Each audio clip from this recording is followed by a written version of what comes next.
This week I've been driving the 2020 Toyota Corolla Sedan. We are in a top trim XSE here today. And I will say, I didn't used to really think that much about the old Corolla, but this new 2019 Corolla hatch and this 2020 Sedan have really piqued my interest. This is a really good overall car from Toyota, and it's pretty reasonably priced for what you get. It's been really easy to live with this week. And I think there's a lot of great value and nice overall design to this car. Starting with the interior, they've actually done some stuff here that looks pretty good. There's some surfacing, there's some angles, there's some design elements that are pleasing to the eye and attractive. This doesn't really feel like as budget of an econo car as the Corolla used to be, at least in my mind. These leather seats feel pretty nice. There's some cool little contrast blue stitching throughout the interior. The seating position is nice. This armrest slides back and forth. You do get some shiny black plastics that probably won't age the best if you're always dusting and cleaning in here. But that aside, there are really no glaring major annoyances or things that bother me about this car. We have the direct shift CVT. This XSE has the 2-liter naturally aspirated direct port injection motor. It makes 169 horsepower, and for a car this size and weight, that's actually a pretty good amount of power, and it pulls nicely. It does okay. Of course, we have Toyota's full safety suite here. We've got a radar guided cruise control, lane keep assist, collision mitigation, backup camera, all that good stuff. You even get wireless charging up here near the heated seat controls. A couple of cup holders. I mean, everything is laid out in this cabin so that you can see it. You know where everything is. There's no hidden buttons behind anything. And there are buttons and knobs for all of your controls. You have buttons for your HVAC controls. It's all easily accessible. This touchscreen is positioned quite nicely in relation to your sightline, and honestly, you don't really need to use it for that much. Apple CarPlay, Android Auto work quite well. This isn't the nicest quality display, but it gets the job done, and it's positioned nicely so that you don't get any glare from the outside. Even opening the sunroof allows you to see it nicely. I mean, with Apple CarPlay, this is pretty much all you need these days. This JBL sound system is fantastic. It sounds really nice. We'll get into that a little bit later with a sound test. But yeah, let's take you on a walk around of this new Corolla. I think inside, this is a pretty good place to be. The front seat, I've got a lot of visibility too. I can really see around myself quite well. In the back, I'm a little bit hindered by the rear headrests, but even back there, it's not too tight, not too cramped. I'll say that it's a super windy day outside, so just note that we have some crazy gusts up to 50 miles an hour today. There's going to be a little bit more wind noise during this test drive. On the outside, this XSE, I think, has a pretty cool looking appearance package. You get extended side sills, a different front bumper, and some neat little design elements. These 18-inch wheels look pretty sharp, and I will say, despite them having pretty narrow sidewalls, the ride quality is actually pretty decent from this car overall. I think ultimately I probably prefer the looks of the hatchback and the practicality of the hatchback. It's a little bit shorter, about 10 inches shorter than the length of the sedan, but in this configuration you even get a pretty decent trunk. There is a compact spare tire in there. The rear seats fold down 60/40.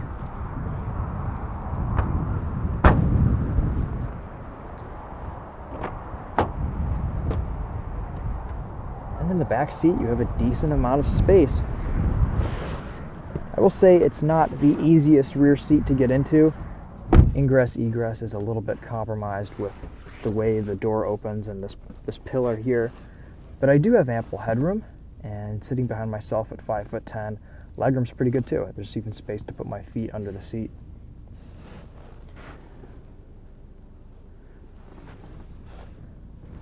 I do feel like this is a pretty good, open, airy greenhouse. Center armrest is comfortable. There's a lot of soft touch around here. These seats are relatively soft and comfortable.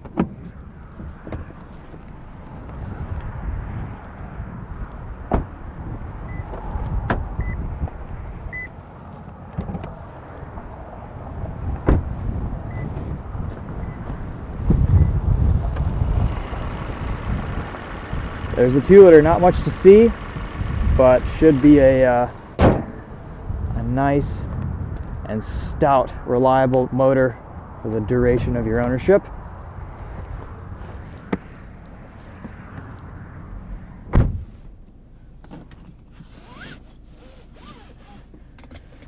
All right, let's take this for a drive.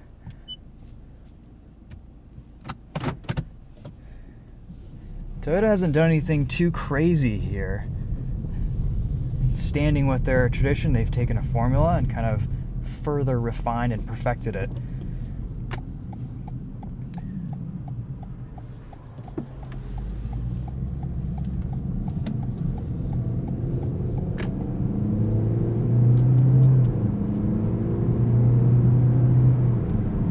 So about a year ago, I had the 6-speed manual hatchback, and I actually really liked that drivetrain. The manual transmission was reasonably engaging and fun to drive. A 2-liter has actually a pretty nice character to it.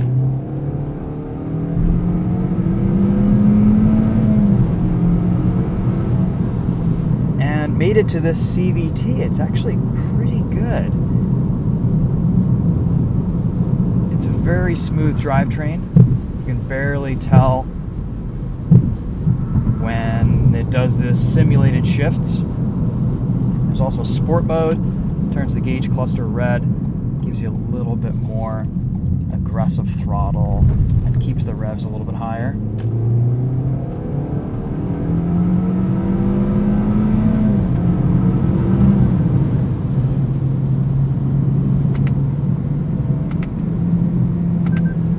Even the paddle shifters in this are pretty responsive.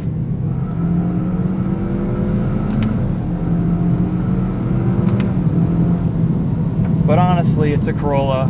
Who's going to be hammering this thing through a back road? Let's do a little brake test here. Not bad.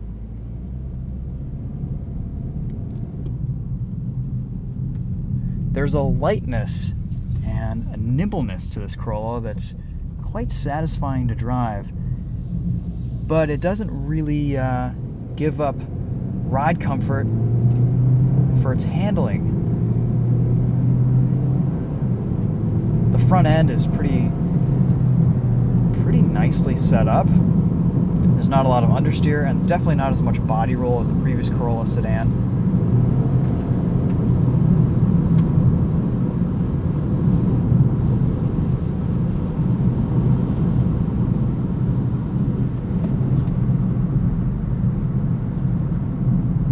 Steering is direct and accurate. It's not completely numb.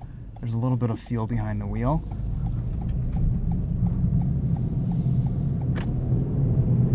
And honestly, when you're just driving this car around normally, it's comfortable, it's smooth, it feels pretty refined. It's a nice place to be. Fuel economy in this is actually quite impressive. 31 city, 38 on the highway. All week I've kind of been hammering on it, so we're getting about 30 miles to the gallon, but under normal driving you can expect about 34, 35 miles to the gallon in the combined cycle.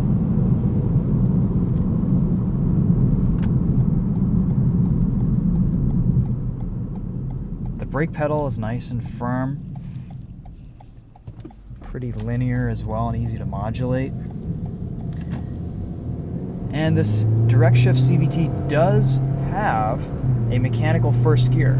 So when you're accelerating from a stop out of a junction, you do get quite a lot of power on that initial tip in. So you'll have that initial first gear shift, and then it'll go into the CVT, the continuously variable transmission. Toyota does a nice job with their CVTs. They hold up pretty well, and this one is no exception. It's a nice drivetrain. No major complaints about it. Even when you're hammering on it and it's sitting high in the rev range, it doesn't feel super stressed. It's not super loud. It's done a nice job isolating and controlling NVH in this car. Cruise control. This is always a good test on this road. So we have steering assist on here, and it's doing a pretty good job. This isn't one of the best systems. It's nice to use in a pinch on the highway, but it does do a nice job keeping me well centered in the lane. It's not bouncing back and forth too much. The radar guided cruise control is great. It's a little bit slow to accelerate around vehicles sometimes. We'll test that a little bit later on the highway, but honestly, it's a good system. It brings you to a complete stop if there's a car ahead of you, you're in traffic. It will resume acceleration if you just tap the gas pedal. And yeah, this is a nice, livable radar-guided cruise control system. You can only increase or decrease by 1 mile an hour increments, but the following distance, your lane keep, all these buttons are grouped together really well, and you can use this system without having to take your eyes off the road. And honestly, that's all you can ask from a modern system like this these days.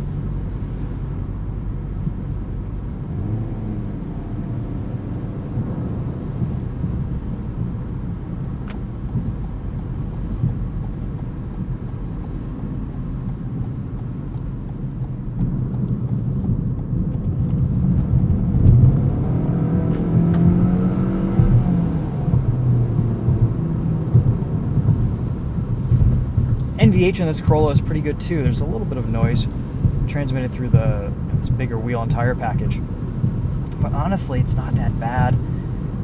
And on days where there aren't 50 mile an hour gusts of wind, there's actually not a lot of wind noise either. Even at 70, 80 miles an hour on the highway, this feels planted, solid. You can talk completely normally to your passenger. This is definitely one of the quieter cars in this class, and really no complaints with NVH in this. I think I did a decibelometer test in this the other day just with my phone, and it was around 68, 69 decibels at 75 miles an hour, which is pretty good. Just for fun here, let's throw it into sport mode one last time, and we'll hit this entrance ramp.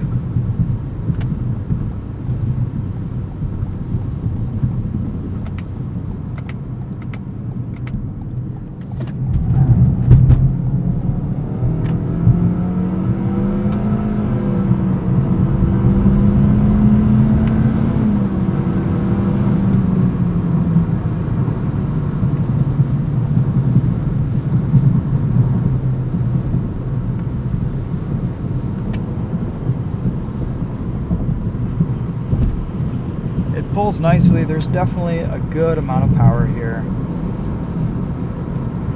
I'd be curious to see what the 1.8 liter engine does. This is about right. This is about what you want. I fear that the smaller engine might be a little bit underpowered, but I don't feel that way with this. You can still comfortably pass people on a back road. You can pull out into traffic and get up to speed in a reasonable amount of time. It pulls nicely on the highway too. So I think this is probably the engine that I would go for, and especially if you're into any sort of faster driving, this plus a manual would be the way to go in this Corolla. While we're on the highway, let's do a sound test. This JBL is pretty impressive.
at high volume. At lower volumes, you turn it down a little bit, you still get nice bass, good clarity.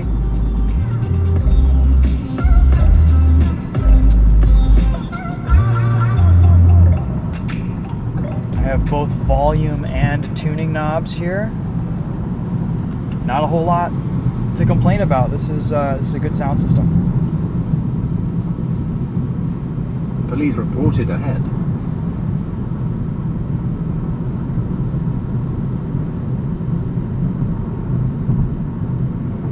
Like I said in the beginning of this review, this has just been an easy car to live with this week. You can get in it, you're comfortable, there's no weirdness that gets in the way. It's enjoyable enough to drive for this class. You know, there is a little bit of a fun factor to its lightness, its size, its nimbleness. The powertrain is good. I have great visibility.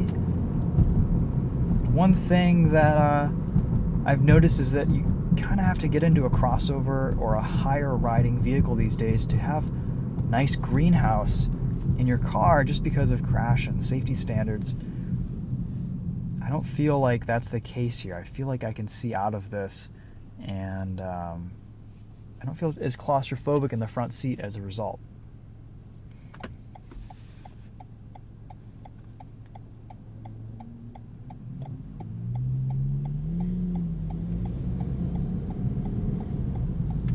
I also appreciate that Toyota has stuck with a naturally aspirated engine here. There's no turbocharging, there's no direct injection only motor.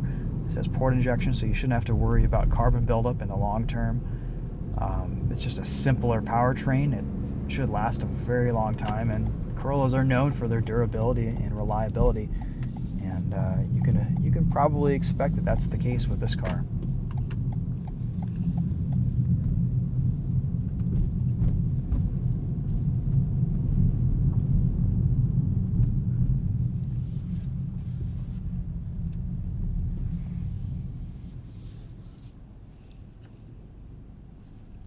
Alright guys, yeah, I mean, just comparing this to the competition, I think this and the Honda Civic would be my top two picks. The Nissan Sentra is up there as well, but I feel like it's a little bit underpowered. The Mazda 3 is a good option, but I don't know. This is pretty compelling too. There are a lot of good options in this segment. It kind of boils down to your own preference.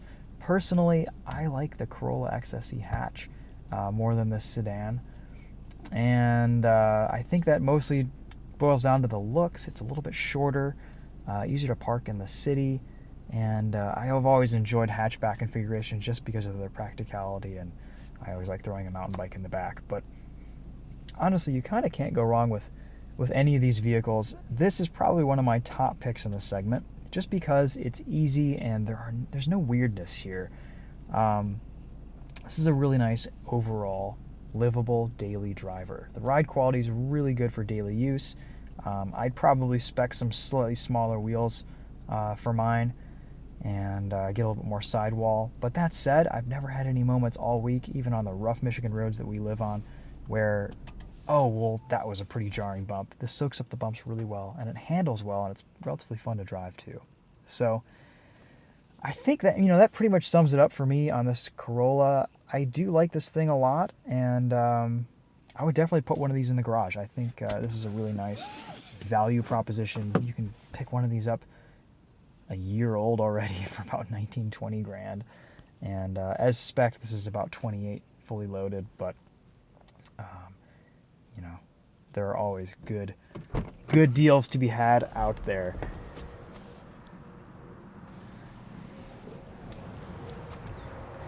Anyway, guys, I think that's going to wrap it up.